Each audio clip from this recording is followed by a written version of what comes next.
Hello everyone. So this video is for class 10th students, computer application. So in this video we are going to discuss about HTML. Earlier we have discussed about HTML, that is part 1. So this is part 2, means those points that we have already discussed. After that, what are the points left in HTML that we are going to discuss in this video, because this is the part 2 of HTML. Clear? अब आइए देखते हैं इसमें क्या क्या points हैं. उसमें मैंने लेफ्ट किया था लास्ट में कि इंसर्ट कैसे करते हैं इमेजेस को. उसके बाद हाइपर रेफरेंस था कि दो वेब पेजेस को कैसे कनेक्ट करेंगे. तो इस वीडियो में उन सारी चीज़ों को भी हम डिस्कस करेंगे. ठीक है, तो आइए देखते हैं कि एक लिस्ट क्या होती है. पहले HTML में हमारी लिस्ट क्या है. अगर जैसे पूछा जाए कि व्हाट इज लिस्ट, तो हमको कैसे डिफाइन करना है कि HTML list is used to organise the data in specific order. मतलब एक पर्टिकुलर ऑर्डर में कोई भी डाटा लिखा है, कई सारे जैसे लिस्ट है किसी चीज़ की कुछ है, अगर उसको हमको ऑर्गेनाइज करना है तो हम क्या बोलेंगे कि HTML, उसकी डेफिनेशन अगर हमको लिखना है तो हम लिखेंगे कि HTML list is used to organise the data in specific order, ये पर्टिकुलर ऑर्डर. ठीक, अब HTML में कितने तरह की लिस्ट होती है? मेनली 5 टाइप की लिस्ट होती है, लेकिन हमको जो पढ़ना है वो मेनली कितने तरह के हम पढ़ेंगे? 3 तरह की लिस्ट पढ़ेंगे. HTML supports various elements to create the list for displaying the items in specific order. ठीक है, अब आइए देखते हैं कितने तरह की लिस्ट होती है हमारे HTML में. तो HTML में हमारे अभी हमको पढ़ना है 3 तरह की लिस्ट को. ठीक है, तो उसके पहले एक यहाँ पे देखिए क्या दिया गया है, mainly 3 types of list in HTML, लेकिन उसके पहले एक टैग दिया गया LI टैग. क्या है LI टैग? इसका फुल फॉर्म होता है लिस्ट आइटम्स. मतलब हमारी लिस्ट कितने आइटम्स को कंटेन करती है, ये उसके लिए है LI टैग. लिस्ट आइटम्स को लिखने के लिए LI टैग का यूज होता है. देखिए क्या लिखा है, LI tag contains the list item for ordered and unordered list. मतलब ये 2 तरह की लिस्ट में यूज होगी, ऑर्डर्ड में और अनऑर्डर्ड लिस्ट में. The LI tag we have to use in both ordered and unordered list. Okay, अब आइए देखते हैं नेक्स्ट क्या है. अब यहाँ पे दिया है नेम 3 टाइप के लिस्ट के, ऑर्डर्ड लिस्ट, अनऑर्डर्ड लिस्ट, और तीसरा क्या हो गया आपका? Definition list. ठीक है, तो आइए देखते हैं ऑर्डर्ड लिस्ट क्या है. ऑर्डर्ड लिस्ट के लिए देखिए यहाँ पे, जैसा कि मैंने पहले ही बता चुका हूं मैं कि हमारे HTML में सारी चीजें कैसे होंगी? टैग के थ्रू क्रिएट होंगी ना. तो अब देखिए जैसे ऑर्डर्ड लिस्ट का टैग है यहाँ पे. ऑर्डर्ड लिस्ट का टैग क्या होता है? ऑर्डर्ड लिस्ट का हमारे टैग होता है OL. क्या टैग है? OL टैग, जैसा कि यहाँ पे ऑलरेडी मेंशन किया गया है शॉर्ट में. Ordered list O for ordered, L for list, और टैग क्या हो जाएगा उसी तरह से OL टैग हो गया. ठीक है, तो ऑर्डर्ड लिस्ट का मतलब ये होगा कि जब लिस्ट आइटम को हमको एक पर्टिकुलर ऑर्डर में अगर हमको लगाना होगा तो हम ऑर्डर्ड लिस्ट का, जैसे 1 2 3 ABCD रोमन में 1 2 3 करके ऐसे हो गया, तो अगर ऐसे हमको लगाना होगा एक पर्टिकुलर ऑर्डर में तो हम ऑर्डर्ड लिस्ट का यूज करेंगे ना. आइए डेफिनेशन देखते हैं क्या है. Ordered list is used when we have to organize the data in particular order. By default numbers are displayed in web browser when a ordered list is used, but the style can be changed by using the type attribute. मतलब कि ordered list का एक attribute होता है और उस attribute का नाम क्या है? type attribute. ठीक है, जैसे body tag का attribute होता है BG color, जो कि background के color को change करने के लिए यूज होता है. उसी तरह से ordered list का एक attribute होता है क्या? Type attribute. मतलब ये बताएगा कि किस तरह की नंबरिंग हमको चाहिए, अल्फाबेट चाहिए, रोमन चाहिए या न्यूमेरिकल चाहिए, किस तरह की नंबरिंग हमको चाहिए. ठीक है, to specify the starting point of the numbering scheme start attribute. मतलब 2 एट्रीब्यूट ऑर्डर लिस्ट में हमको मिले अभी तक. एक आपका हो गया टाइप एट्रीब्यूट और दूसरा आपका क्या हो गया? Start attribute. ठीक है, अब यहाँ पे टाइम है एक एग्जांपल देने का. क्या है? एक एग्जांपल देने का कि कैसे क्रिएट कर सकते हैं हम ऑर्डर लिस्ट को. तो आइए देखते हैं. ऑलरेडी मेरे पास प्रोग्राम है ऑर्डर लिस्ट का, मैंने बना रखा है. तो आइए देखते हैं. पहले देखिए सिंपल मैंने क्या किया, HTML, दूसरा टैग मैंने लगाया हेड, तीसरा टैग मैंने लगाया टाइटल. अब टाइटल मैंने अपने वेब पेज को दे दिया वर्किंग विद ऑर्डर्ड लिस्ट, फिर टाइटल क्लोज, यहाँ पे हेड क्लोज. पिछले वीडियो मैंने आपको बताया था कि HTML 2 पार्ट होते हैं HTML प्रोग्राम में. पहला क्या होता है? हेड सेक्शन, दूसरा क्या होता है? Body section. तो हेड सेक्शन हम लोग कंप्लीट कर चुके हैं. अब now we are going to write about the body section. अब देखिए यहाँ पे बॉडी सेक्शन स्टार्ट हो रहा है बॉडी टैग के थ्रू. फिर यहाँ पे H3 हेडिंग मैंने दी. टोटल कितनी हेडिंग्स होती है हमारे HTML में? टोटल 6 हेडिंग्स होती हैं, फ्रॉम H1 टू H6. तो ये H3 हेडिंग साइज का मैंने इस्तेमाल किया है यहाँ पे. Desires become strong when they are supported by. इस सेंटेंस को मैंने H3 हेडिंग में लिखा, अभी लिस्ट का यूज नहीं हुआ है. फिर यहां से देखिए मैं OL टैग लगाया, मतलब कि ऑर्डर्ड लिस्ट हमारी स्टार्ट हो गई. LI टैग लिस्ट आइटम, उस ऑर्डर्ड लिस्ट का पहला आइटम क्या है? डायरेक्शन, दूसरा डेडिकेशन, तीसरा डिटर्मिनेशन, फोर्थ हो जाएगा आपका डिसिप्लिन, और फिफ्थ क्या हो जाएगा? डेडलाइन. OL टैग, बॉडी और HTML. OL टैग मैंने यहाँ पे क्लोज कर दिया, देन बॉडी टैग क्लोज किया, फिर HTML. हमारा प्रोग्राम तो कंप्लीट हो गया. लेकिन यहाँ पे अभी हमने पढ़ा था, देखिए अभी पिछली स्लाइड में भी हमने देखा है कि यहाँ पे 2 एट्रीब्यूट का नाम लिया गया, एक टाइप एट्रीब्यूट और एक क्या है? स्टार्ट एट्रीब्यूट ना. लेकिन इन दोनों एट्रीब्यूट का मैंने यूज नहीं किया, फिर भी एक प्रोग्राम यहाँ पे आपका ऑर्डर लिस्ट का तैयार है. ठीक है। अब देखिए जब इस प्रोग्राम को रन कराते हैं, टाइप नहीं दिया यहाँ पे, स्टार्ट नहीं दिया, आप देखते हैं इस प्रोग्राम को जब रन कराते हैं तो हमारा आउटपुट क्या आएगा। लेट अस सी। अब इसको एक बार हम लोग चेक करते हैं। प्रोग्राम है मेरे डेस्कटॉप पे ऑर्डर लिस्ट का, हाँ ये order.html मैंने सेव कर रखा है इसको। अब देखिए जब मैंने प्रोग्राम को यहाँ पे रन कराया तो क्या आया, desires become strong when they are supported by, ये थी हमारे S3 हेडिंग की साइज। फिर देखिए यहाँ पे कुछ नहीं दिया गया, ना तो टाइप ना तो स्टार्ट, मतलब स्टार्ट बाय डिफॉल्ट 1 से हो रहा है। अगर स्टार्ट हम कुछ भी नहीं देंगे अपने ऑर्डर लिस्ट में तो स्टार्ट किस नंबर से होगा, नंबर स्कीम से होगा, 1 से होगा, स्टार्टिंग पॉइंट क्या होगा 1 होगा।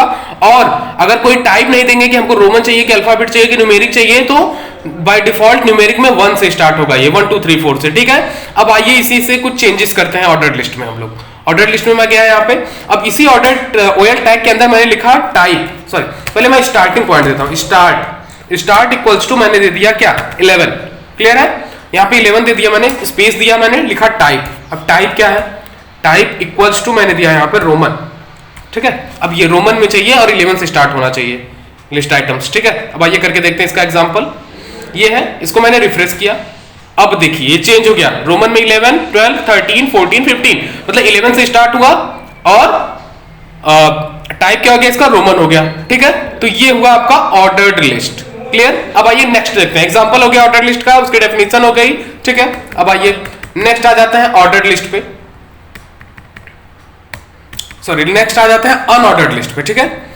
और वन मोर थिंग, ये देखिए आपको जो पिक्चर स्क्रीन पे दिख रहा है, ये actually this picture is for the ordered list, मतलब कि ऑर्डर्ड लिस्ट में कितने तरह के नंबर स्टाइल होते हैं। एक तो ए है, कैपिटल का, स्मॉल का भी ए कर सकते हैं, रोमन में है ये कैपिटल आई और स्मॉल आई, फिर ये 1 न्यूमेरिक का, ठीक है। तो इतने तरह के नंबर स्टाइल्स हम कर सकते हैं, लगा सकते हैं, ठीक है। अब दूसरा करके देखते हैं, आपका आ जाइए अनऑर्डर्ड लिस्ट। अब अनऑर्डर्ड लिस्ट क्या होती है, unordered list is used, unordered list को पहले इसका टैग देख लेते हैं।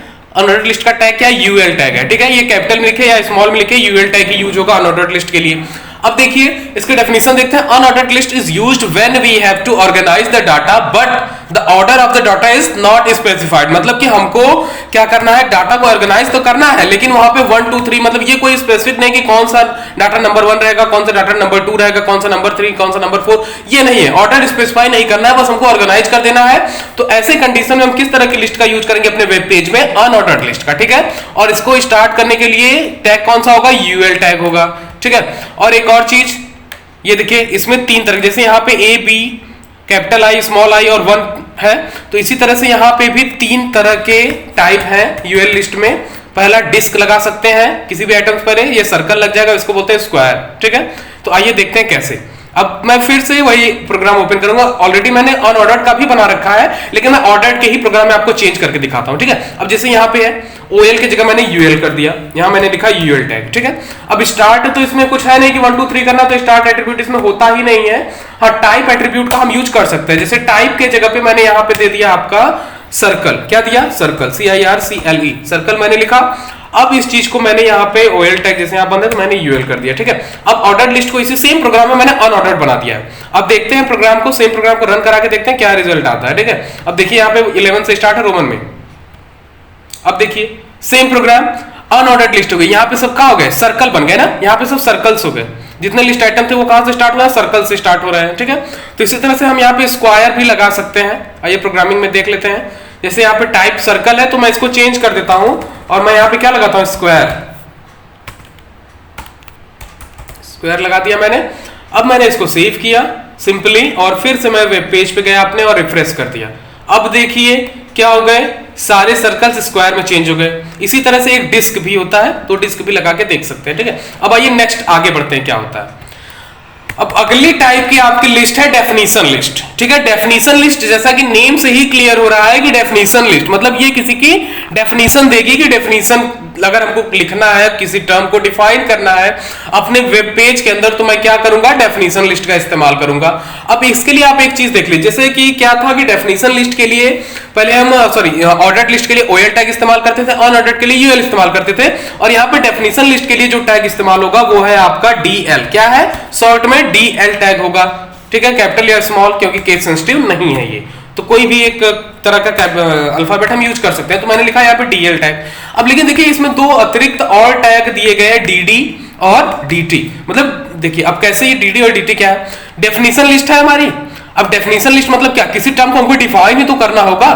तो डेफिनेशन देखिए डी, पहले डी का अर्थ हुआ डेफिनेशन, और ये क्या हुआ, सॉरी डाटा, और दूसरा क्या है डेफिनेशन। मतलब डी टैग का फुल फॉर्म क्या है, डाटा डेफिनेशन, मतलब कि जो डेफिनेशन होगी वो इस टैग के अंदर लिखी जाएगी। और डी मतलब डेफिनेशन टर्म, मतलब जिस टर्म को हमको डिफाइन करना है वो चीज यहाँ पे लिखा जाएगा। ठीक है, आइए फिर से चलते हैं, एक बार आप देख लीजिए डेफिनेशन लिस्ट का मैंने एक प्रोग्राम बना रखा है, सेम है HTML, हेड, टाइटल, बॉडी, ये सब तो सेम ही रहेगा आपका। फिर मैंने लिखा यहाँ पे देखिए H1 मैंने साइज दे दी है पूरे प्रोग्राम के लिए जो भी है। अब यहाँ पे मैंने DL स्टार्ट किया, मैंने DL डेफिनेशन लिस्ट मेरी स्टार्ट हो गई। फिर मुझे यहाँ पे डेफिनेशन DT टैग के अंदर DL स्टार्ट करने के बाद मैंने DT टैग लिखा, और DT टैग के अंदर मैंने लिखा वेबसाइट, मतलब ये टर्म है, डेफिनेशन टर्म है। DT का मतलब क्या होता है, डेफिनेशन टर्म, मतलब ये टर्म है जो हमको डिफाइन करना है, तो मैंने लिखा वेबसाइट। फिर DT टर्म मैंने क्लोज कर दिया। फिर यहाँ पे आया मैं DD, डेफिनेशन डाटा ना, डेफिनेशन डाटा क्या है, डाटा की डेफिनेशन क्या है उसकी, website is the collection of web pages. फिर मैंने DD को बंद किया, फिर मैंने यहाँ पे DL को बंद कर दिया। तो इससे हमको क्या क्लियर होता है कि DT डेफिनेशन लिस्ट में 3 टैग मेन होते हैं, DL, DT और DD, यहाँ पे 3 टैग इस्तेमाल होते हैं। ठीक है, इसके बाद मैंने H1 साइज को क्लोज कर दी, फिर बॉडी को क्लोज कर दिया, फिर मैंने HTML को क्लोज कर दिया। अब आइए देखते हैं प्रोग्राम में, यहाँ पे होगा आपका वर्किंग विथ HTML है ये, हाँ ये देखिए आपका है ये डेफिनेशन लिस्ट। ठीक है, वेबसाइट, फिर उसकी डेफिनेशन देखिए, website is the collection of web page. और एक और चीज आप प्रोग्राम में ध्यान दीजिए कि यहाँ पे मैंने कुछ भी नहीं लगा रखा है, जैसे यहाँ पे मैंने DT टैग क्लोज किया लेकिन BR टैग नहीं लगाया, फिर भी ये नेक्स्ट लाइन में जा रहा है इसका प्रोग्राम ना। तो ये मतलब ये डेफिनेशन देने के लिए ही ये लिस्ट होती है, डेफिनेशन लिस्ट। ये तीसरे टाइप की लिस्ट थी। एक चीज और हमको देखनी है इस डेफिनेशन लिस्ट के बाद, एक है नेस्टेड लिस्ट। क्या है नेस्टेड लिस्ट? नेस्टेड लिस्ट का मतलब ये हो गया कि एक से ज्यादा लिस्ट का कलेक्शन। एक लिस्ट के अंदर अगर हम दूसरी लिस्ट का इस्तेमाल करेंगे तो वो क्या बन जाएगा, हमारा नेस्टेड लिस्ट हो जाएगा। सपोज मैंने ऑर्डर्ड के अंदर अनऑर्डर्ड का इस्तेमाल कर दिया, या फिर अनऑर्डर्ड के अंदर ऑर्डर्ड लिस्ट का इस्तेमाल कर दिया, तो वो क्या बनेगा, डेफिनेशन लिस्ट बनेगा। अब आइए देखते हैं कोई अनऑर्डर्ड का प्रोग्राम। ये है देखिए, यहाँ पे HTML हेड, सॉरी यहाँ पे भी तो मैंने ऑलरेडी चेंज कर रखा है आपके ऑर्डर्ड में ही, इसको मैं अनऑर्डर्ड बना चुका हूँ ना। ये देखिए UL टैग आपका ऑलरेडी है यहाँ पे। फिर मैंने UL टैग जो है ये अनऑर्डर्ड लिस्ट जो हमारी बनी हुई, इसी के अंदर मैं ऑर्डर्ड लिस्ट बनाता हूँ। एक लिस्ट के अंदर जब दूसरी लिस्ट होगी तभी वो नेस्टेड लिस्ट कहलाएगी। तो मैंने लिखा OL स्टार्ट इक्वल्स टू 1 दे दिया मैंने नंबर का, फिर टाइप इक्वल्स टू 1 ही दे दिया मैंने। ठीक, इसके बाद मैं इसके अंदर आया, फिर मैं लिखा LI लिस्ट आइटम, फिर मैंने यहाँ पे आपका लिख दिया HTML। ठीक, दूसरा आया मैं, फिर मैंने लिखा LI HTML हो गया। फिर मैंने यहाँ पे HTML के बाद दूसरा क्या है, नेटवर्किंग, एक और यूनिट है आप में, तो मैं उसी यूनिट्स के नेम लिख देता हूँ, नेटवर्किंग हो गया। अब आ जाइए तीसरा LI मैंने यहाँ पे लगाया।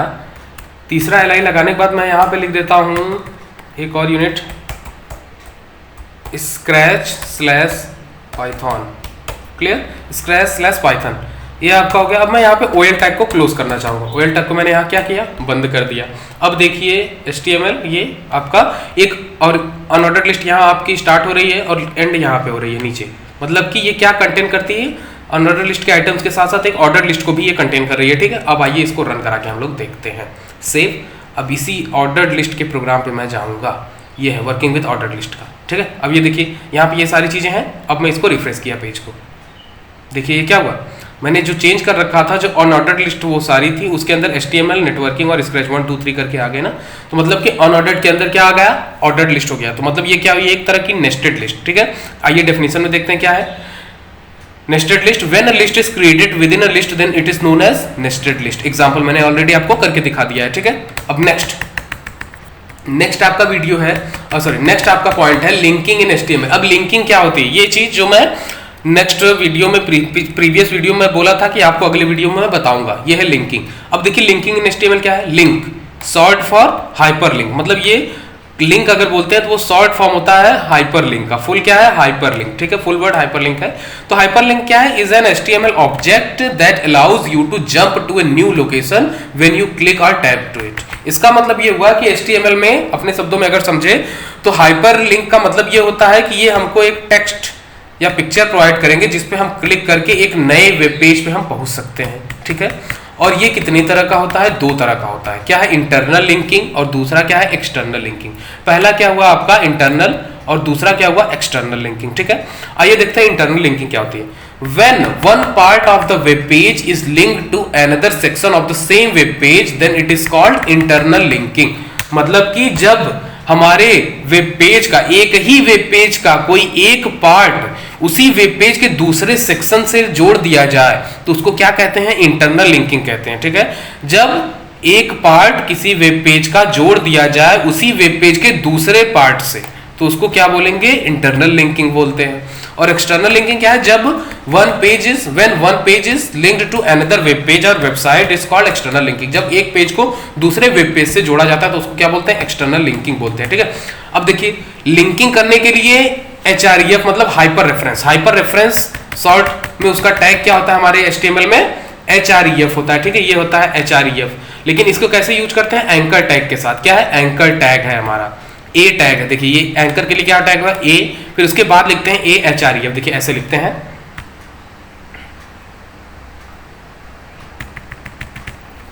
यहां पे मैं आया ए स्पेस HREF इक्वल्स टू। अब देखिए यहां पे मैंने डबल कोटेशन लगाया। इसके बाद जहां पे वो वेब पेज होगा उसका मैं लोकेशन पेस्ट करूंगा, स्लैश कर, इसको करके दिखाते हैं। ठीक है, आइए अब एक पेज है आपका इंटरनल लिंकिंग का। देखिए यहाँ पे मैंने ऑलरेडी बनाया है एक HTML head title, head tag मैंने क्लोज कर दिया, बॉडी में BG कलर मैंने दिया क्या।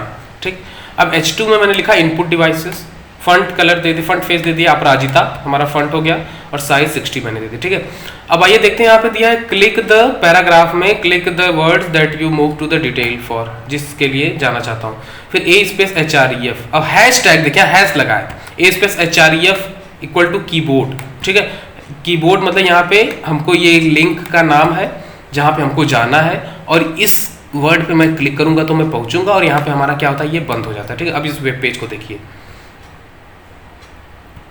ये है आपका web page, input devices click the link words that move to the detail. अब देखिए ये वेब पेज है, इसमें keyboard, scanning, OCR, OMR, barcode reader, MICR सब मैंने लिख रखे हैं। इसके नीचे आप आइए देखिए कीबोर्ड है।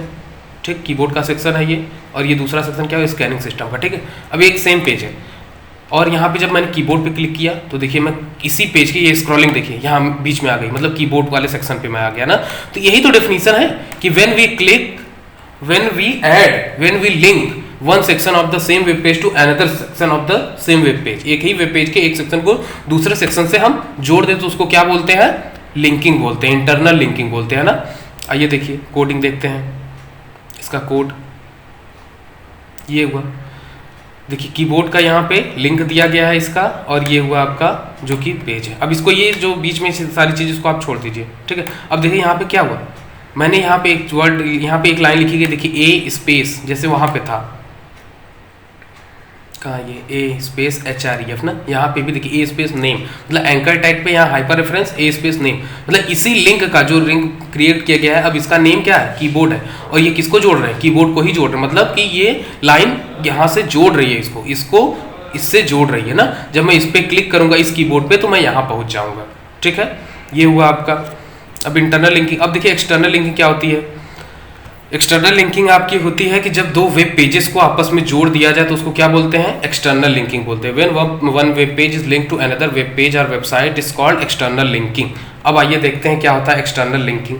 सेम में आइए, अब देखिए यहाँ पे एक चीज़ है आपका, ये लिखा है मैंने @NBSP, ये अभी मैंने बताया नहीं है, लेकिन ये आपका एक वो होता है, एक तरह का एलिमेंट है HTML में। इसका काम बस इतना है कि स्पेस को प्रोवाइड करना। जैसे देखिए हमारे जो रियल वेब पेज है इसमें देखिए कीबोर्ड और Google, go to Google page, जो पिछले वीडियो में मैंने डिज़ाइन किया था गूगल का पेज, वो तो देखिए दोनों के बीच में दोनों के बीच में इतना गैप है, इतना स्पेस है, तो ये किसकी वजह से आया है? ये आया है आपका इस एलिमेंट की वजह से जो मैंने लिख रखा है यहाँ पे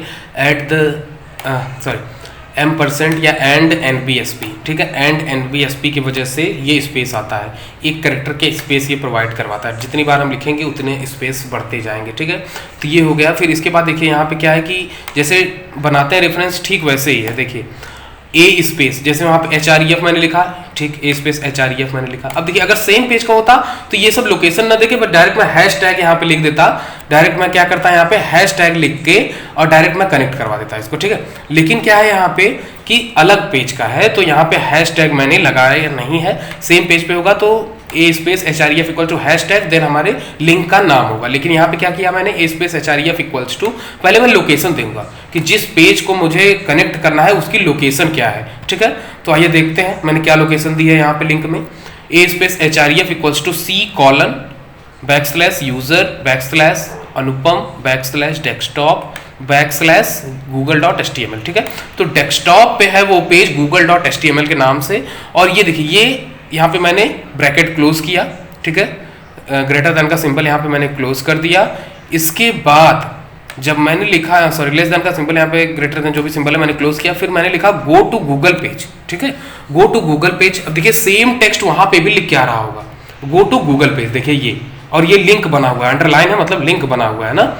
और जब मैंने इस पे क्लिक किया, जब मैं इस लाइन पे मैं क्लिक करूंगा तो मैं इस पेज पे पहुंचूंगा, ठीक है। ये है एक्सटर्नल लिंकिंग, और यहाँ पे एंकर टैग क्लोज हो जाता है। अब आइए क्लिक करके देख लेते हैं।